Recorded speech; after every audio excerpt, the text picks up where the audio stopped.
सफल होने के 3 नियम होते हैं, खुद से वादा, मेहनत ज्यादा और मजबूत इरादा। तो प्रयास करते रहिए तब तक सफलता मिल नहीं जाती जब तक। यस फ्रेंड्स, स्वागत है आप सभी का आपके अपने YouTube channel let's learn physical education पे। और फ्रेंड्स, आप सभी को पता है कि नेक्स्ट मंथ यानी कि नवंबर और दिसंबर में UGC net 2020 and June 2021 exam की डेट अनाउंस की जा चुकी है। तो आज के इस वीडियो में हम आपके लिए लेके आए हैं UGC net 2019 June question paper of physical education, जो कि ना सिर्फ आपके सिर्फ नेट एग्जाम के लिए इंपॉर्टेंट है, साथ ही साथ सभी प्रतियोगी परीक्षाओं और एंट्रेंस एग्जाम में भी नेट के पेपर से 4 to 5 क्वेश्चंस पूछ लिए जाते हैं। तो वीडियो बहुत ही हेल्पफुल है, पूरा और लास्ट तक जरूर देखिएगा। और फ्रेंड्स, अगर आपने अभी तक हमारे चैनल को सब्सक्राइब नहीं किया है तो कर लें, साथ ही साथ बेल आइकॉन का बटन प्रेस करना बिल्कुल ना भूलें। So let's start with question number 1। In mid 1970 the term wellness was adopted by, यानी कि आपको पूछा जा रहा है कि 1970 में समग्र रूप से आरोग्य यानी कि वेलनेस शब्दावली को किसने अपनाया था, यानी कि वेलनेस शब्दावली को किसके द्वारा अपनाया गया था। And what is correct answer here? Option number 3 that is J Travis is correct answer. Let's move to next question. The propagation of nerve impulse from one node of Ranvier to other is called. And what is correct answer here? Option number 4 that is saltatory conduction.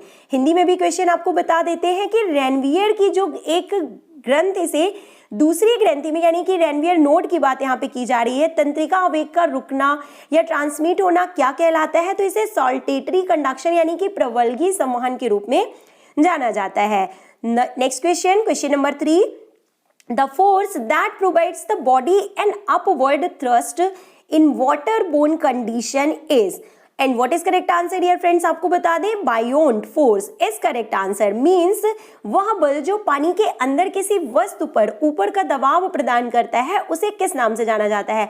तो पानी के अंदर किसी वस्तु पर ऊपर का दबाव लगाने की बात की जा रही है तो इसे उत्प्लावक बल यानी कि बायोन्ट फोर्स के रूप में जाना जाता है, आप सभी को पता है। नेक्स्ट क्वेश्चन देखिए, locus of control describe the extent to which we believe that we are in control of our lives. This concept was developed by, यानी कि आपको बता दें क्वेश्चन में क्या पूछा जा रहा है कि नियंत्रण का बिंदु पथ उस सीमा को वर्णित करता है जिसमें हमारा मानना है कि हम अपने जीवन के नियंत्रण में है। इस अवधारणा का विकास किसने किया था या किसने बताया था? And correct answer is option number 3 that is Julian B Rotter is correct answer. Next question, the respiratory exchange ratio for fat, यानी कि यहाँ पे बात की जा रही है फैट के respiratory exchange ratio, specially palmitic acid के संदर्भ में बात की जा रही है कि जो पॉमेटिक एसिड या वसा का के लिए जो श्वसन विनिमय अनुपात यानी रेस्पिरेटरी एक्सचेंज रेशियो होता है वो कितना होता है? तो करेक्ट आंसर क्या है? Option number 3 that is 0.70। Okay friends, इसी तरह से आपको कार्बोहाइड्रेट और प्रोटीन के लिए भी क्वेश्चन में पूछा जा सकता है।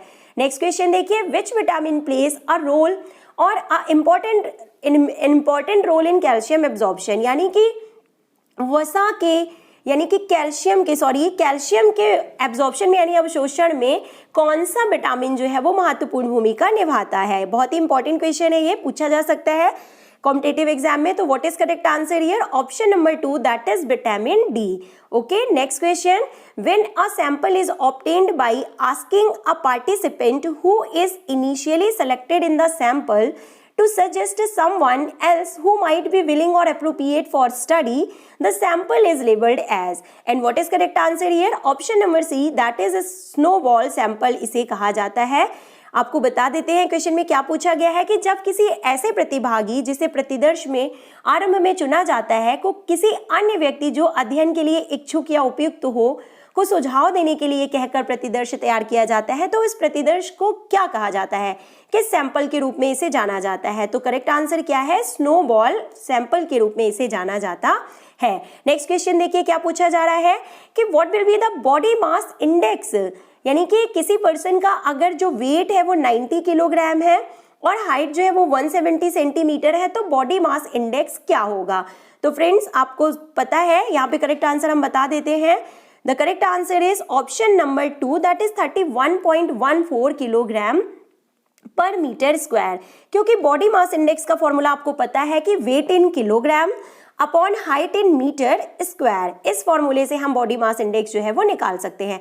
तो फॉर्मूला भी आपसे पूछा जा सकता है और साथ ही साथ आपको इस तरह के क्वेश्चंस भी पूछे जा सकते हैं जिसमें वैल्यू पुटअप करके आपको BMI निकालने के लिए पूछा जा रहा है। नेक्स्ट क्वेश्चन देखिए, one of the technical skills of a manager, यानी कि जो मैनेजर होता है उसका मेन टेक्निकल स्किल क्या होता है, किस रूप में जाना जाता है? तो correct answer option number 1, method और skill to perform a specific task, यानी कि किसी प्रबंधक का तकनीकी कौशल यानी टेक्निकल स्किल जो होता है वो ये होता है कि किसी विशिष्ट कार्य को करने की विधि अथवा उसका कौशल, यही उसका मेन कौशल होता है। Next, in comparison to anaerobic athlete the heart of aerobic athlete is characterized by, यानी कि एनारोबिक एथलीट के कंपैरिजन में एरोबिक एथलीट का जो हार्ट होता है वो कैसा होता है?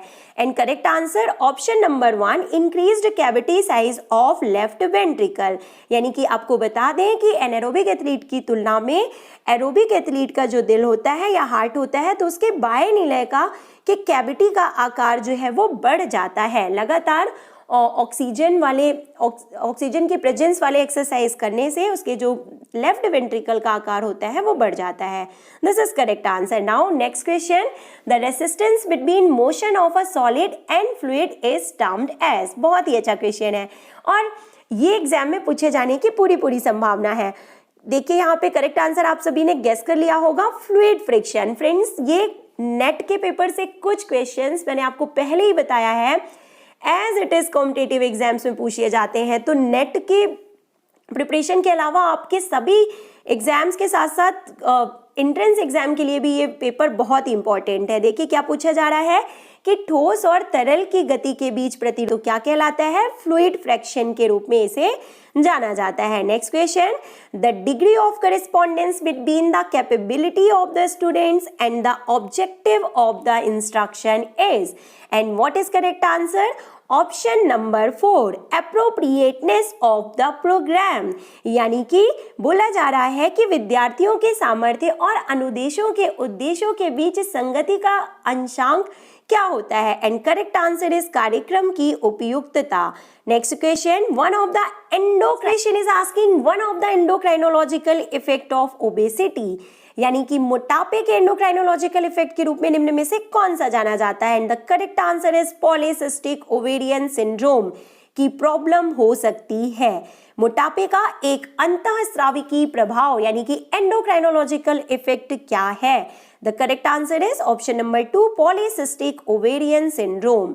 Let's move to next question now.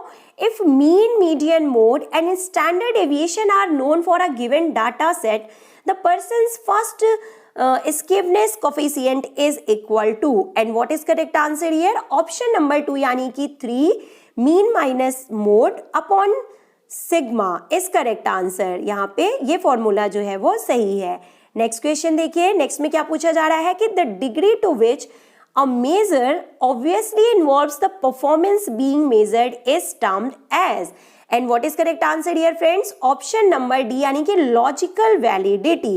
और बात की जा रही है कि जिस सीमा तक किसी मापन में माप किया जाने वाला कार्य निष्पादन शामिल है उसे किस पद की संज्ञा दी जाती है? तो इसे लॉजिकल वैलिडिटी यानी कि तार्किक वैधता के रूप में जाना जाता है। Next question, a subject performs exercise of 5 minute on Harvard step test. देखिए किसकी बात की जा रही है? हार्वर्ड स्टेप टेस्ट की बात यहाँ पे की जा रही है, जो कि ल्यूसिन और ब्रोहा के द्वारा जिसे दिया गया था और जो कि कार्डियो रेस्पिरेटरी एंड्योरेंस को मेजर करने के लिए इंपॉर्टेंट होता है। तो इसमें आपको बताया गया है कि recovery pulse count after exercise जो है वो कितना है? 1 to 1.5 मिनट्स में कितना है? तो 90 दिया हुआ है और 2 to 2.5 मिनट्स के लिए 65 है और थर्ड टाइम यानी कि थर्ड टू 3.5 मिनट्स के लिए 45 रेंज यहाँ पे दी गई है। अब आपको PEI यानी कि फिजिकल एफिशिएंसी इंडेक्स जो है वो बताना है। तो करेक्ट आंसर क्या होगा? देखिए, जब कोई भी सब्जेक्ट हार्वर्ड स्टेप टेस्ट पर 5 मिनट का व्यायाम करता है और व्यायाम के पश्चात उसकी धड़कन के सामान्य होने की प्रक्रिया जो है वो 1 से 1.5 मिनट के लिए 90, 2 से 2.5 मिनट के लिए 65 और 3 से 3.5 मिनट के लिए 45 है, तो सब्जेक्ट का शारीरिक दक्षता सूचकांक यानी कि फिजिकल एफिशिएंसी इंडेक्स कितना होगा? And the correct answer is Option number 2, that is 75. Okay friends, next question. Due to its creative nature, management combines two resources to achieve desired result. What are two resources? वो कौन से two resources होते हैं? तो correct answer option number 3, human and non human resources. आपको हिंदी में भी बता देते हैं कि जो प्रबंधन के अपने रचनात्मक स्वरूप के कारण इसे दो वांछित परिणाम प्राप्त करने होते हैं, तो वो दो रिसोर्सेज कौन कौन से होते हैं? तो मानवीय और अमानवीय संसाधन, यानी कि human and non human resources. Next question, the earliest person known to have invented the system of body classification, यानी कि बॉडी क्लासिफिकेशन सबसे पहले किसने बताया था बॉडी क्लासिफिकेशन के बारे में? And the correct answer is option number 2, Hippocrates ने जो है सबसे पहले बॉडी क्लासिफिकेशन के बारे में बताया था। Okay friends, let's move to next question and the next question is asking the constant amount of lactic acid present in blood even during resting condition is, यानी कि पूछा जा रहा है कि यहाँ तक कि आराम की स्थिति में भी, यानी कि कोई रेस्टिंग पीरियड में भी, आराम की स्थिति में भी अगर किसी व्यक्ति के रक्त में लैक्टिक एसिड की जो मात्रा, स्थिर मात्रा मौजूद रहती है तो वो कितनी होती है? तो दैट इज ऑप्शन नंबर 2, यानी कि 100 ml ऑफ ब्लड पर 10 मिलीग्राम। सॉरी फ्रेंड्स, यहाँ पे क्या होगा करेक्ट आंसर? 10 मिलीग्राम जो है, सॉरी मैंने गलत पढ़ दिया कि 10 मिलीग्राम ऑफ लैक्टिक एसिड पर 100 ml ऑफ ब्लड, यानी कि 100 मिलीलीटर प्रति रक्त में 10 मिलीग्राम जो है वो रक्त की लैक्टिक एसिड की मात्रा मौजूद रहती है। Okay, this is correct answer. Next question, in a running event the rate at which the velocity change with respect to time is known as, and the correct answer आप सभी ने guess कर लिया होगा, एक्सीलरेशन की बात की जा रही है। यस फ्रेंड्स, इसी टाइप के क्वेश्चंस को थोड़ा सा लैंग्वेज चेंज करके यूपी टीजीटी के एग्जाम में पूछा गया था। अगर आपने पेपर दिया है तो आपको पता होगा कि किसी दौड़ प्रतियोगिता में समय की तुलना में वेग में परिवर्तन की दर को क्या कहते हैं? तो इसे त्वरण के नाम से जाना जाता है। Next question, international society of sports psychology was established in the year, यानी कि international society of sports psychology की स्थापना किस वर्ष में की गई थी? And the correct answer option number 2, that is 1944।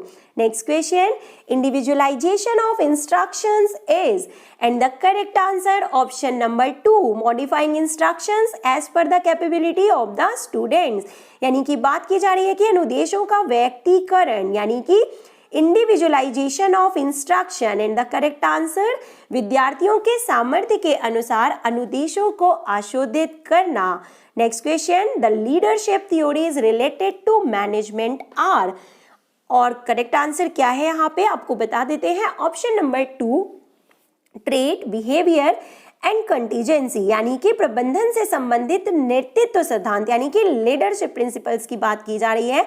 And correct answer, विशेषता, व्यवहार और आकस्मिकता is correct answer. Next question, a test design to measure native neuromuscular skill capacity is, and the correct answer option number 2, Metheny Johnson test, यानी कि बात की जा रही है कि नेटिव न्यूरोमस्कुलर कैपेसिटी मापने के लिए, मेजरमेंट के लिए कौन सा टेस्ट तैयार किया गया था? And the correct answer option number 2, Metheny Johnson test is correct answer. Friends, video is very important, पूरा और लास्ट तक जरूर देखिएगा, और चैनल को अगर आपने अभी तक सब्सक्राइब नहीं किया है तो जरूर कर लें।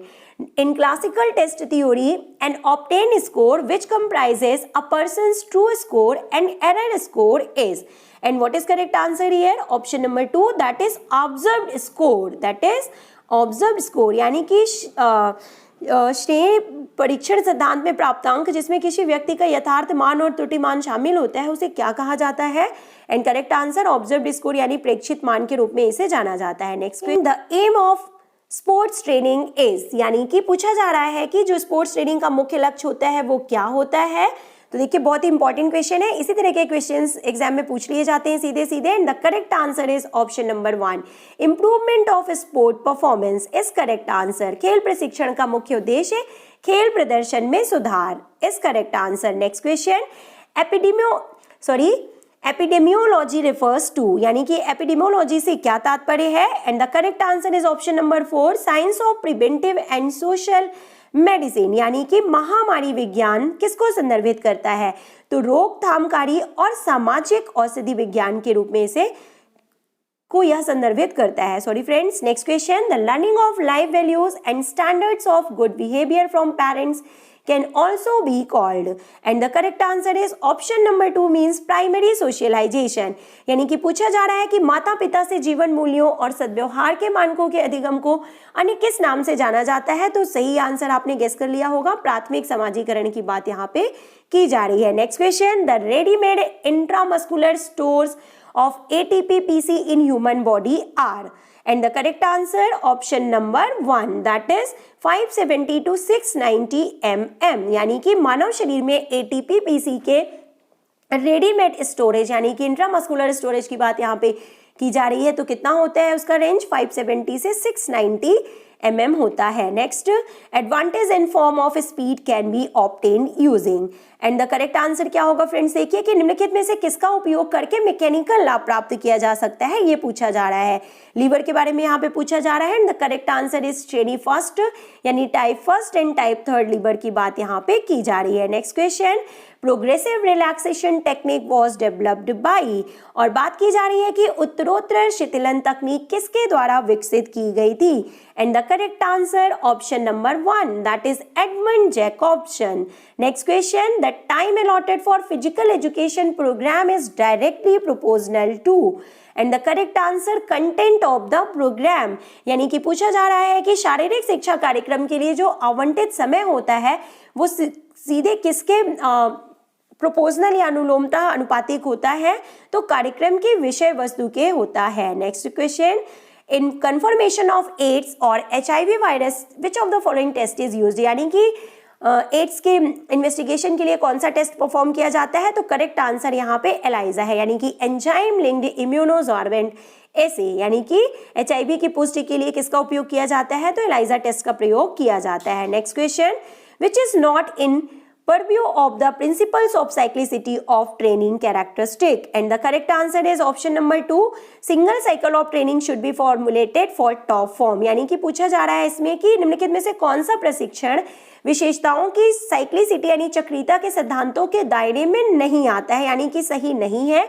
तो क्या है यहाँ पे कि श्रेष्ठतम प्रदर्शन क्षमता की स्थिति के लिए एकल प्रशिक्षण चक्र बनाया जाना चाहिए, ये सही नहीं है। इसके अलावा देखिए अलग अलग कार्यों को साथ साथ नहीं किया जा सकता, प्रशिक्षण के कुछ कार्यों को बार बार निपटाना पड़ता है, और सफल प्रतिभागिता के लिए खिलाड़ी को श्रेष्ठतम प्रदर्शन क्षमता की स्थिति में अवश्य होना चाहिए। ये सभी जो है साइक्लिसिटी के लिए सही है। Next question, two events are said to be mutually exclusive, तो क्या पूछा जा रहा है? देखिए यहाँ पे कि दो स्पर्धाओं को परस्पर अनन्य माना जाता है, दो स्पर्धाओं को परस्पर अनन्य माना जाता है या म्यूचुअली एक्सक्लूसिव माना जाता है कब?